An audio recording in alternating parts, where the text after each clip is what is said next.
অসমলৈ অমিত শ্বাহ আহিল আৰু সেই সময়তে গুৱাহাটী মহানগৰীৰ চাৰিওফালে বিজেপিৰ নেতা মন্ত্ৰীসকলৰ লগতে নৰেন্দ্ৰ মোদী নাইবা অমিত শ্বাহৰ যি বেনাৰ হোৰ্ডিং যি ফটো সম্বলিত যি বেনাৰ হোৰ্ডিং চাৰিওফালে মহানগৰীত দেখা পোৱা গ'ল। এয়া আচলতে ৰাজহুৱা ধনৰ অপব্যয় নেকি বাৰু? তোমাৰ সেই যিবোৰ হৰ্ডিং যিবোৰ লাগিছে ৰাস্তাত, সেই হৰ্ডিংবিলাকৰ তলত কি লিখা আছে চাইছানে? কাৰ নাম লিখা আছে? অসম চৰকাৰৰ তথ্য আৰু জনসংযোগ আছেনে লিখা? আছে। অসম চৰকাৰৰ তথ্য জনসংযোগ বিভাগে ভাৰতীয় জনতা পাৰ্টীৰ হয় অমিত শ্বাহ গৃহমন্ত্ৰী বা নৰেন্দ্ৰ মোদী ডাঙৰীয়া তোমাৰ ভাৰতৰ প্ৰধানমন্ত্ৰী, কিন্তু তেওঁলোকে যেতিয়া অসম ভ্ৰমণ কৰে সেই সময়ত কেৱল বিজেপিৰ মন্ত্ৰী বিধায়ক MP তেওঁলোকৰ ছবি লগোৱা বেনাৰ তাত যে লগোৱা হয় তাৰ অৰ্থটো কি? চৰকাৰী খৰচত কি কাৰণে এজন মন্ত্ৰী আহিলে, কেন্দ্ৰীয় মন্ত্ৰী আহিলে চৰকাৰী খৰচত ভাৰতীয় জনতা পাৰ্টীৰ যিসকল নেতা পালি নেতা আছে তেওঁলোকৰ ছবি দি তেওঁলোকক আদৰণি জনোৱাৰ যিটো পৰম্পৰা সেইটোৰ অৰ্থটো কি?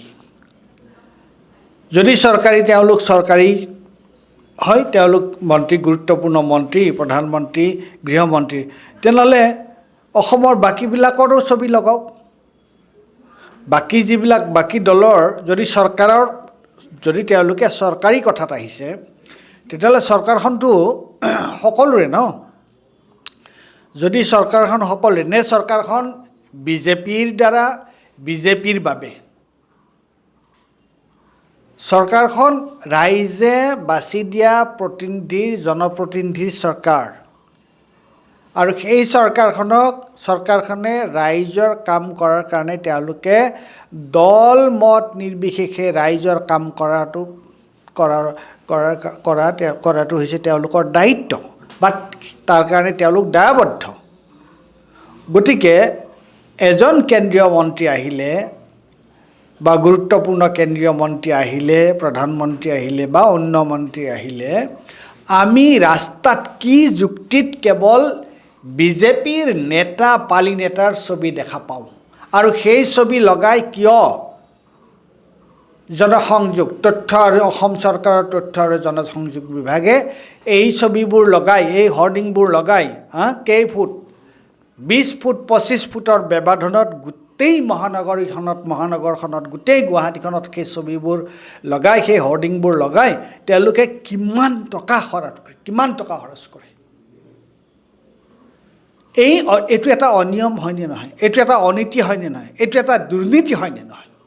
এইখন মই কৈছোঁ অসমৰ সময়তে কিছুদিন পিছতে তোমাৰ সেই বেংগলত, পশ্চিমবংগত তোমাৰ নিৰ্বাচন হ'ব। অসমৰ পৰা মোদীয়ে পশ্চিমবংগলৈ উৰা মাৰিছিল, হয়নে? এতিয়া এইখন দেখিছেনে? ইয়াত কি লিখা আছে লিখিছা?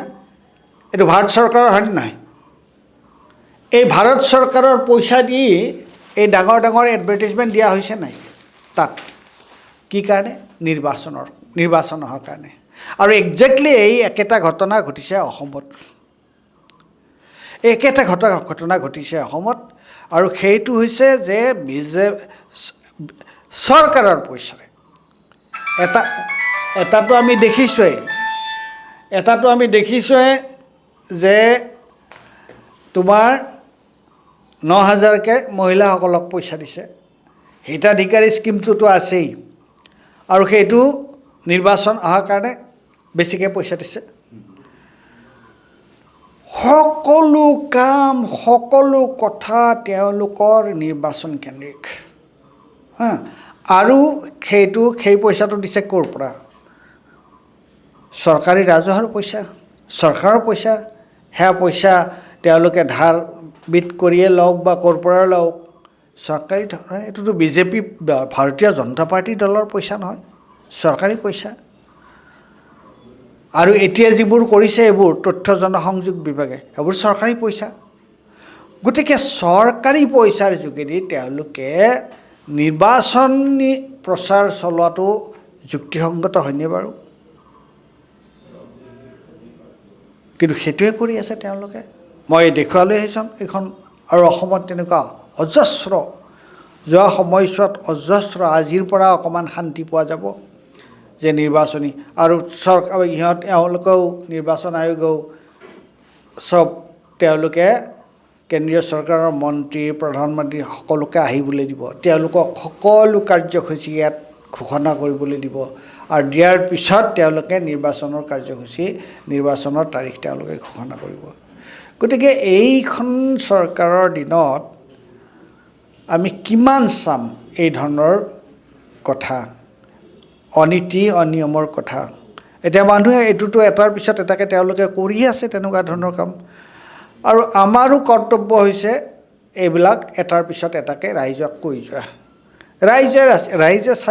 ৰাইজে চাব, তেওঁলোকে সিদ্ধান্ত ল'ব, তেওঁলোকে বিবেচনা কৰক। এতিয়া মই যে এইমাত্ৰ ক'লোঁ কথাকেইটা, এই কথাকেইটা সঁচা নে মিছা তেওঁলোকে বিবেচনা কৰক। যে গোটেই গুৱাহাটীখনত যে এনেকুৱাকৈ হোৰ্ডিং লগাইছে, আৰু তাত যে তথ্য আৰু জনসংযোগ বিভাগে যে এই কামটো কৰিছে, এই কামটো চৰকাৰৰ প্ৰচাৰ হৈছে নে দলৰ প্ৰচাৰ হৈছে, সেইটো বিচাৰ কৰি চাওক। অসমৰ ৰাইজে বিচাৰ কৰি চাওক, গুৱাহাটীৰ ৰাইজে বিচাৰ কৰি চাওক। মই সেইটোৱে ক'ম।